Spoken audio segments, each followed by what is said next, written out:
성령님 좋은 아침입니다. 이 시간 성령님을 초청합니다. 오늘도 내 안에 오셔서 하나님을 기쁘시게 드릴 것을 소원하게 해주세요. 오늘 말씀을 통해 구체적으로 무엇을 해야 할지를 깨닫게 해주세요. 깨달은 것을 삶 속에서 실천할 수 있도록 도와주세요. 아멘. 오늘 함께 나누실 하나님 말씀은 창세기 25장 1절에서 18절까지 말씀입니다. 제25장 아브라함이 후처를 맞이하였으니 그의 이름은 그두라라. 그가 시므란과 욕산과 무단과 미디안과 이스박과 수아를 낳고, 욕산은 스와와 드단을 낳았으며 드단의 자손은 아수르 족속과 르두시 족속과 르움미 족속이며, 미디안의 아들은 에바와 에벨과 하녹과 아비다와 엘다아이니 다 그두라의 자손이었더라. 아브라함이 이삭에게 자기의 모든 소유를 주었고 자기 서자들에게도 재산을 주어 자기 생전에 그들로 하여금 자기 아들 이삭을 떠나 동방 곧 동쪽 땅으로 가게 하였더라. 아브라함의 향년이 175세라. 그의 나이가 높고 늙어서 기운이 다하여 죽어 자기 열조에게로 돌아가매, 그의 아들들인 이삭과 이스마엘이 그를 마므레 앞 헷 족속 소할의 아들 에브론의 밭에 있는 막벨라 굴에 장사하였으니 이것은 아브라함이 헷 족속에게서 산 밭이라. 아브라함과 그의 아내 사라가 거기 장사되니라.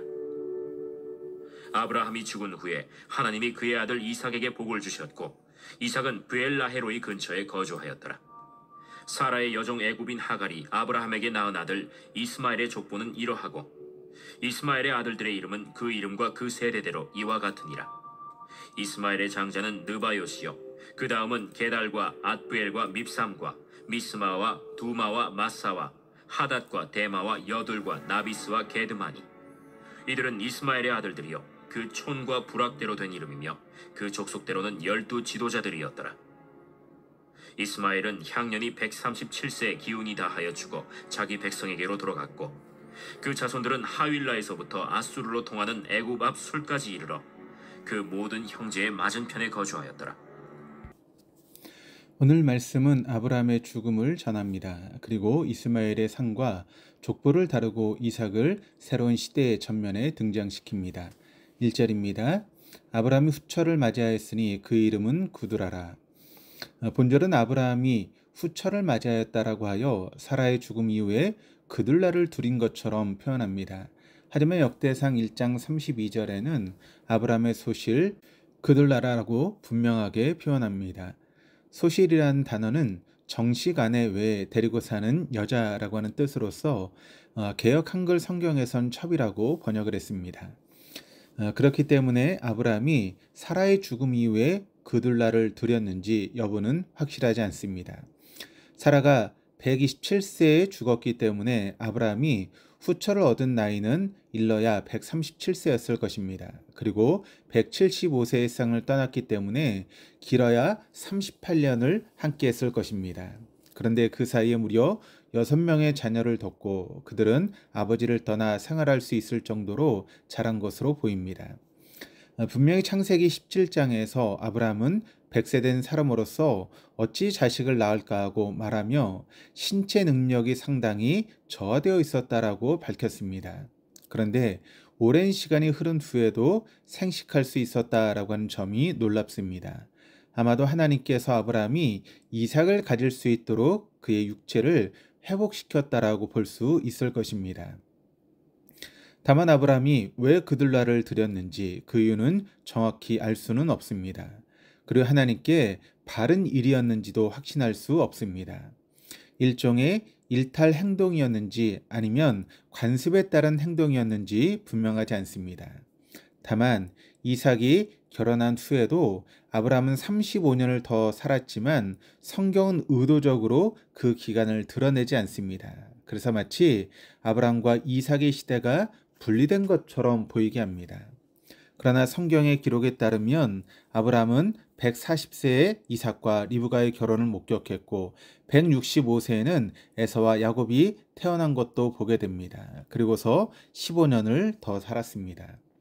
따라서 이렇게 구성된 이유를 따져보면 이삭으로 대표되는 새로운 시대를 나타내기 위함이기도 하겠지만 특별히 그 기간에는 후대에 전할 만한 믿음의 사건이 없기 때문일 수도 있습니다.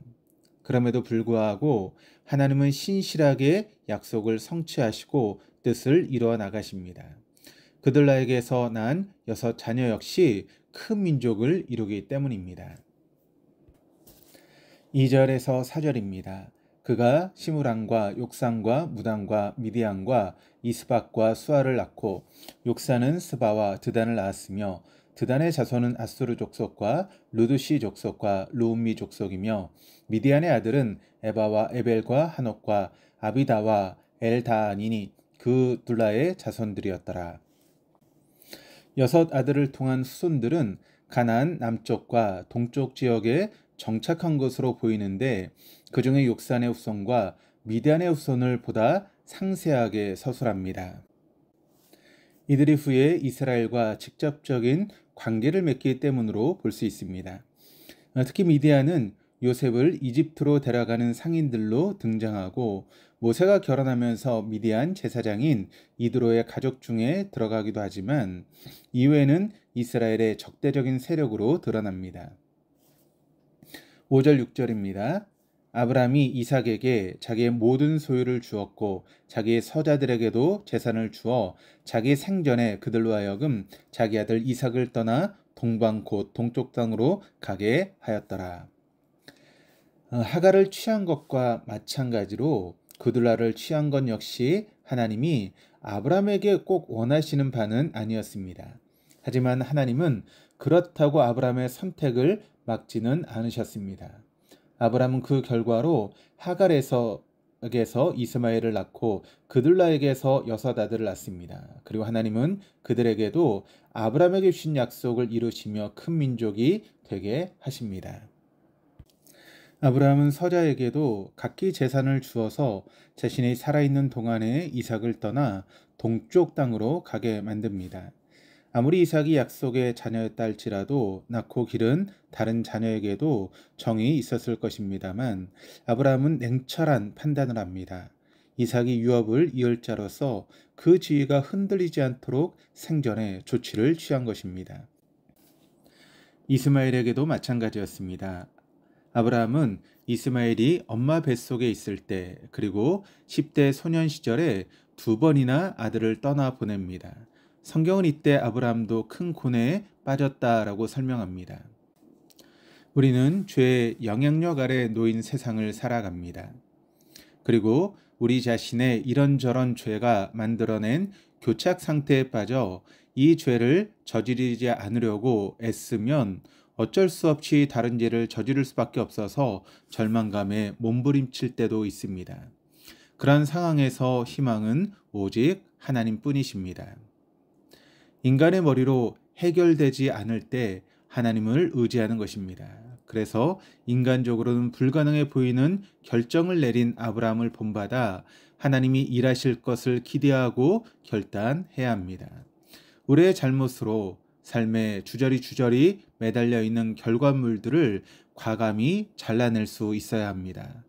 이스마엘을 내쫓고 이삭을 번제물로 바치려고 했으며 그들라에게서 얻은 자식을 내보내는 아브라함의 행위도 마찬가지 맥락에서 이해할 수 있습니다. 7절 8절입니다. 아브라함의 향년이 175세라 그의 나이가 높고 늙어서 기운을 다하여 죽어 자기 열조에게로 돌아가매. 아브라함이 이렇게 삶의 모든 마무리를 짓고 175세로 세상을 떠납니다.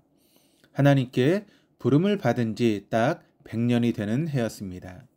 하나님은 그 오랜 기간 신실하게 아브라함을 지키셨고 창세기 15장 15절에서 너는 장수하다가 평안히 조상에게로 돌아가 장사될 것이라고 약속하신 대로 나이가 높고 늙어서 기운이 다하기까지 함께 하셨습니다. 그래서 아브라함은 이제 자기 열조에게로 돌아갑니다. 이 표현은 히브리 사람들의 사후세계를 엿볼 수 있는 문구입니다. 사실 8절에서 열조라고 하는 단어는 이스마엘이 죽어 자기 백성에게로 돌아갔고 라고 하는 17절 말씀에서 나온 백성과 같은 단어입니다. 그래서 개역 한글 성경에서는 모두 자기 열조에게로 돌아갔고 라고 옮겼습니다. 다만 창세기 15장 15절의 말씀을 따라 아브라함에게는 열조라고 바꾼 것입니다. 이 말씀은 사람이 육체의 죽음 이후에도 그 진정한 존재는 사라지지 않는다라고 하는 사후 세계관을 드러낸 것입니다. 즉 죽음은 새로운 영역으로 들어가는 출발점으로서 먼저 죽은 조상들과 만나 교제할 수 있다라고 믿었던 것입니다. 9절 10절입니다. 그의 아들들인 이삭과 이스마엘이 그를 마므레 앞 헷 족속 소알의 아들 에브론의 밭에 있는 막벨라 굴에 장사했으니 이것은 아브라함이 헷 족속에게서 산 밭이라. 아브라함과 그의 아내 사라가 거기 장사되니라.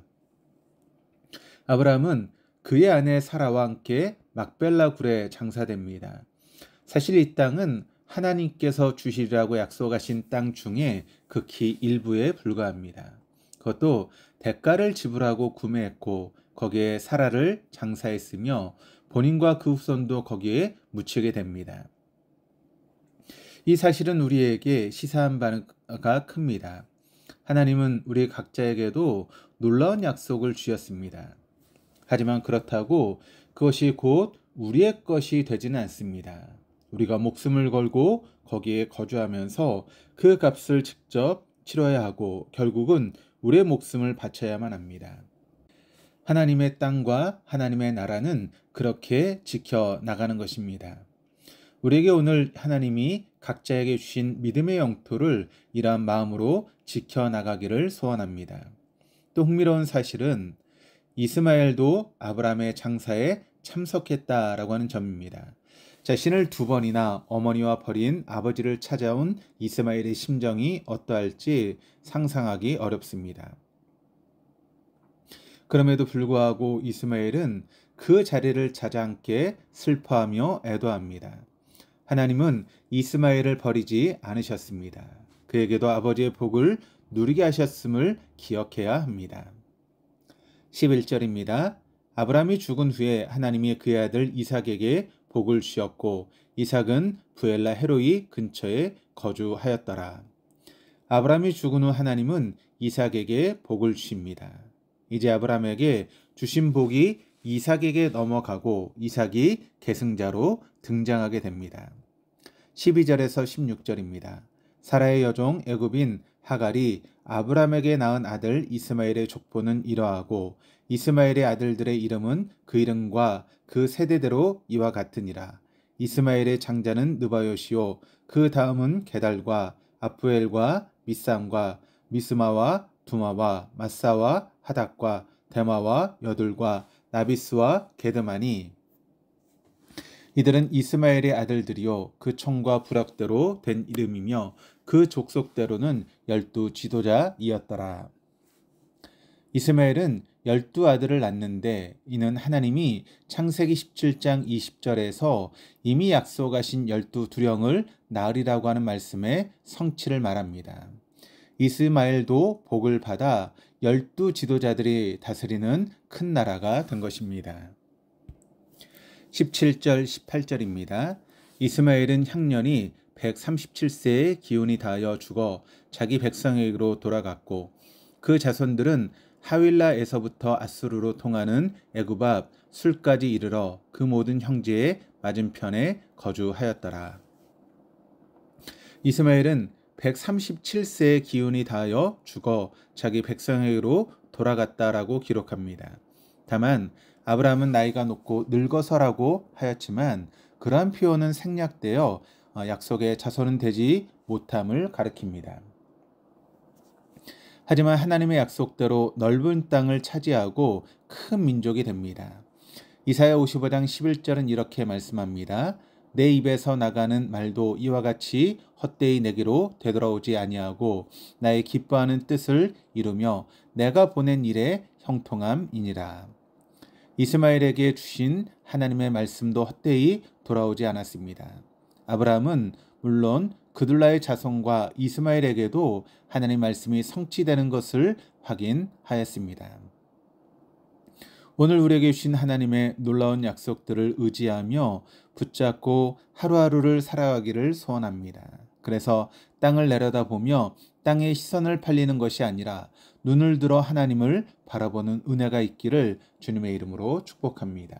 기도하시겠습니다. 하나님 아버지, 아브라함의 마지막을 봅니다. 인간은 유한한 존재이며 하나님이 부르실 때 숨을 멈추는 존재임을 확인합니다.